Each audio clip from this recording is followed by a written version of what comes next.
Welcome. If you want to turn on location tags on your photo in Realme 5i, at first you have to go for the settings, and next you have to simply find this option location, and you have to be sure that this switcher is turned on.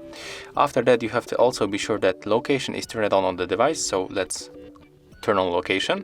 You can make it by quick panel or going through the settings. And right now when you take photo, let me do this right now, and when you open that photo and check details,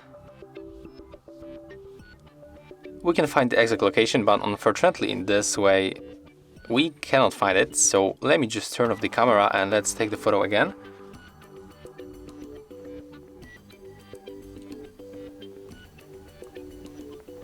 And as you can see right now, when you turn off the camera and turn it on back, the exact location will be in this place under the time. So as you can see, that's all. If you find this video helpful, remember to leave a like, comment and subscribe.